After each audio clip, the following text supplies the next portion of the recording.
एक ऐसी महिला जो खुद को देशभक्त बताती है, राष्ट्रवाद की ब्रांड एम्बेसडर बनी घूमती है और अब उन्हीं पर चलने जा रहा है राजद्रोह का मुकदमा। सही सुना आपने, राजद्रोह का मुकदमा।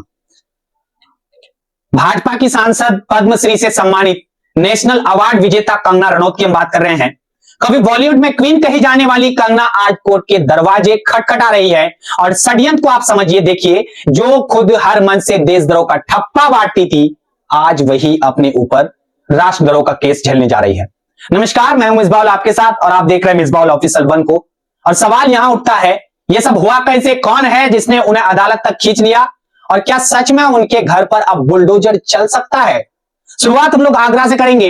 ये वही आगरा है जहां से ताजमहल जैसी खूबसूरती दुनिया को दिखाई गई और अब वहीं से एक नया राजद्रोह केस सुर्खियों में है। कंगना रनौत के खिलाफ यहां किसानों के अपमान के मामले में राजद्रोह का मुकदमा चलेगा। मैं बता दूं, स्पेशल एमपी एमएलए कोर्ट के जज लोकेश कुमार ने साफ कहा कि कंगना को इस केस का सामना करना ही होगा। दरअसल ये वही मामला है जिसमें किसानों की भावनाओं से खिलवाड़ किया गया। कंगना पर अब बात करें, अब जो बकायदा अभी चल रहा है उस पर आईपीसी की धारा 356 और 152 के तहत केस चलेगा। कोर्ट ने वकील रामाशंकर शर्मा की याचिका स्वीकार भी कर ली और अब वो केस जो पहले खारिज कर दिया गया था अब दोबारा खुलेगा। आप सोचिए, एक तरफ देश का किसान जिसने दिल्ली की बात करें तो सर्दियों में, धूप में, बरसातें इतनी हुई, बरसातों में महीनों धरना दिया, और दूसरी तरफ है ये भाजपा सांसद कंगना रनौत जो उसी किसानों को आतंकवादी, बलात्कारी और हत्यारा जैसी शब्द से घेर लेती है, कह देती है। अब जरा सोचिए कि अदालत को इस मुकदमे तक पहुंचने में कितना मशक्कत करनी पड़ी होगी। कंगना को 6 बार समन भेजा गया था। समन मतलब उनको जो नोटिस है वो भेजा गया था 6 बार कि आप कोर्ट आइए, लेकिन उन्हें कभी तवज्जो उन्होंने कोर्ट को दिया ही नहीं। ना एक बार पेश हुई, ना माफी मांगी, ना सफाई दी। कानून के सामने झुकने की बजाय वो इस पे या बात करें तो सोशल मीडिया पर राष्ट्रवाद के लेक्चर देती रही। भाई साहब, लेक्चर कहती रही, देशद्रोही ये है, अर्बन नक्सल वो है। लेकिन अब वक्त ने भाई साहब पलटी मारी है। वक्त सबका आता है और अदालत ने कहा अब कंगना को जवाब देना ही पड़ेगा। तो कहानी शुरुआत होती है 11 सितंबर 2024 से। वकील रामाशंकर शर्मा ने कंगना रनौत के खिलाफ कोर्ट में राजद्रोह का आरोप लगाते हुए याचिका दायर की थी। उस वक्त आरोप क्या था कि कंगना ने 26 अगस्त 2024 को एक इंटरव्यू में किसानों के बारे में बेहद आपत्तिजनक बातें कही थी। उन्होंने कहा था कि अगर देश का शीर्ष नेतृत्व मजबूत नहीं होता तो पंजाब को भी बांग्लादेश बना दिया जाता। अब जरा सोचिए, पंजाब को बांग्लादेश बना दिया जाता, किसानों को उपद्रवी कहा, आंदोलन को हिंसा बताया और यहां तक कह दिया कि महिलाओं के साथ छेड़खानी और हत्याएं हो रही थी। यह वही बयान है जिसने लाखों किसानों की आत्मा को झंझोड़ कर रख दिया था। रामाशंकर शर्मा ने कहा, मैं खुद किसान परिवार से आता हूं, 30 साल खेती की है हमने। कंगना के बयान से न सिर्फ मेरा बल्कि लाखों किसानों का अपमान हुआ है। पुलिस को, आप यहां समझिए, बहुत सी चीजें आज समझनी चाहिए आपको। पुलिस को शिकायत दी गई, कार्रवाई नहीं हुई तो उन्होंने कोर्ट का दरवाजा खटखटाया था उस समय। और अब कोर्ट ने कहा बयान गंभीर है, सुनवाई जरूरी है। यानी राजद्रोह का केस जो है वो अब चलेगा। लेकिन कंगना की कहानी यही खत्म नहीं होती है, क्योंकि किसानों से उसकी दुश्मनी कोई नई नहीं है। किसान आंदोलन के वक्त आपको याद होना चाहिए, उन्होंने जहर उगला था। कौन? कंगना रनौत ने। याद कीजिए, जब उन्होंने सोशल मीडिया पर लिखा था, यानी खालिस्तानी आतंकवादी आज सरकार पर दबाव बना रहे हैं। हमें इंदिरा गांधी को याद रखना चाहिए जिन्होंने इन्हें अपनी जूती के नीचे कुचल दिया था। ये मैं नहीं कह रहा, ये कंगना रनौत कही थी। अब आप भाई बताइए, जो किसान अपने अधिकारों के लिए सड़कों पर बैठा था उसे आतंकवादी कह देना क्या देशभक्ति है? क्या लोकतंत्र की यही भाषा है? कंगना ने हर मंच पर पंजाब और सिख समुदाय को निशाने पर लिया है। उन्होंने कहा है पंजाब में ड्रग्स माफिया और धर्मांतरण कराने वाले गैंग फल फूल रहे हैं, पल रहे हैं। यह बयान सिर्फ एक प्रदेश पर नहीं बल्कि पूरे कौम की इज्जत पर चोट था। फिर उन्होंने उड़ता पंजाब का हवाला देकर कहा वहां की रियलिटी यही है। सोचिए, कोई सांसद होकर अपने ही देश के नागरिकों के लिए इतनी जहरीली भाषा कैसे बोल सकती है? और जब जवाबदेही की बारी आई तो अदालत की समन पर भी नहीं आई पहुंची।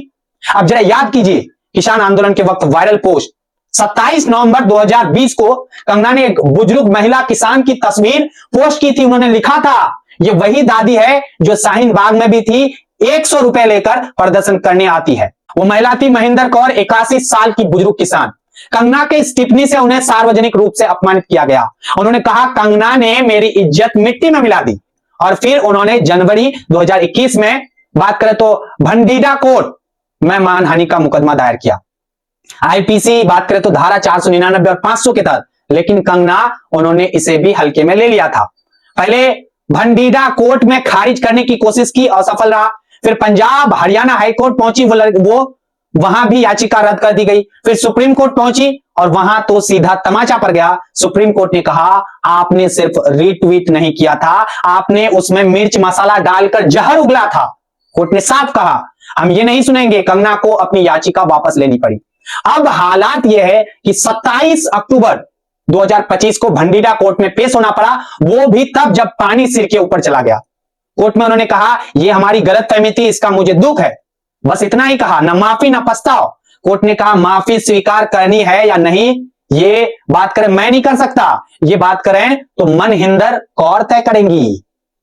महेंद्र कौर बोली, अगर कंगना, उसका जवाब क्या आया है, अगर कंगना सार्वजनिक माफी मांगेगी तभी माफी करेंगे।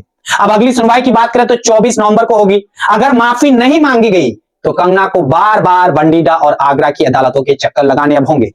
अब सोचिए दोस्तों, जो खुद सांसद है, जो रोज कानून और राष्ट्रवाद की बातें करती है, वो खुद कोर्ट की इज्जत नहीं करती। 6 समन भेजे गए लेकिन एक बार भी पेश नहीं हुई। क्या ये कानून का मजाक नहीं है? क्या ये पद्मश्री के सम्मान का यही अर्थ है कि अदालत के बुलावे की परवाह ना की जाए? अब बात करते हैं उस थप्पड़ की जिसने पूरे देश को हिला दिया था। याद होगा आपको, चुनाव जीतने के बाद जब कंगना रनौत दिल्ली जा रही थी, चंडीगढ़ एयरपोर्ट पर सीआईएसएफ की महिला कांस्टेबल कलविंदर कौर ने उन्हें थप्पड़ जड़ दिया था। याद होगा आपको, वीडियो में कलविंदर कौर साफ कर रही थी कि कंगना ने किसानों की औरतों का अपमान किया, मेरे मां भी धरती पर बैठी थी। थप्पड़ मारने के बाद उन्हें सस्पेंड किया गया, लेकिन कोई केस दर्ज नहीं हुआ। क्यों? क्योंकि लाखों लोग उस कांस्टेबल की भावना समझ रहे थे। वो थप्पड़ सिर्फ एक महिला की नहीं था, वो उन किसानों का था जिनकी मेहनत पर यह देश चलता है। कंगना का बयानबाजी का सिलसिला यही नहीं रुका। 7 नवंबर 2021 को उन्होंने कहा था, गाल पर चाटा खाने से आजादी नहीं मिलती। 1947 की आजादी भीख थी, असली आजादी 2014 में मिली। भाई साहब समझिए ये क्या कही है। अब आप बताइए हमको, क्या देश का अपमान नहीं है ये? महात्मा गांधी, भगत सिंह, नेहरू, सुभाष चंद्र बोस जैसे स्वतंत्रता सेनानियों का अपमान नहीं तो और क्या है?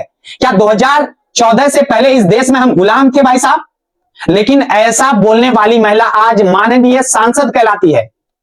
यह षड्यंत्र है हमारे लोकतंत्र की। आज हालात यह है कि उनका होटल बंद पड़ा है, मुकदमे सिर पर है और जनता का भरोसा धीरे धीरे खत्म हो रहा है, क्योंकि जनता अब समझ चुकी है, समझती है, जिसके शब्द में नफरत है उसके चेहरे पर चाहे कितना भी मुस्कान हो वो नकली ही होती है। कंगना की यह कहानी सिर्फ एक व्यक्ति की नहीं, ये उस सोच की कहानी है जो देशभक्ति के नाम पर दूसरे को नीचा दिखाना चाहती है, जो आलोचना को गद्दारी मानती है और जनता की आवाज को प्रचार कहकर खारिज कर देती है। लेकिन सवाल यह है, जब खुद पर सवाल उठे, जब खुद कानून ने जवाब मांगा, तो क्या कंगना वही देशभक्ति दिखा पाएगी जो वो दूसरों से मांगती थी? आज अदालतें फैसला सुनाने की तैयारी में है। ये उस सोच की कहानी है जो देशभक्ति के नाम पर दूसरे को नीचा दिखाती है। किसान अब भी अपनी इज्जत के लिए खड़े हैं और कंगना रनौत अब नेशनलिज्म की नहीं, राजद्रोह की किताब में दर्ज हो रही है। तो अगली बार जब कोई सांसद, कोई अभिनेता या कोई पद्मश्री पुरस्कार विजेता देशभक्ति की बातें करे तो एक पल रुककर जरूर सोचिएगा, क्या उनके शब्दों में सच्चाई है या वो सिर्फ सत्ता की चापलूसी में देश को बांट रहे हैं। ये वीडियो सिर्फ कंगना रनौत की कहानी नहीं है, ये उस दौर की कहानी है जहां सवाल पूछना गुनाह बना दिया गया है, जहां किसानों की मेहनत की जगह अब प्रोपोगेंडा बिकता है और जहां सत्ता के आगे झुकना ही राष्ट्रवाद कहलाता है। लेकिन याद रखिए, देश किसी एक पार्टी का नहीं है, किसी एक सांसद का नहीं है, ये देश उनका है जो मिट्टी में पसीना बहाते हैं, जो अपने खेत में भारत की रोटी निकालते हैं। अगर आपको यह वीडियो जागरूक लगा, असरदार लगा, तो मिसबाह ऑफिशियल 1 को सब्सक्राइब करें, वीडियो को शेयर करें ताकि लोग भी सच्चाई सुन सके। जुड़ने के लिए आप सभी का धन्यवाद।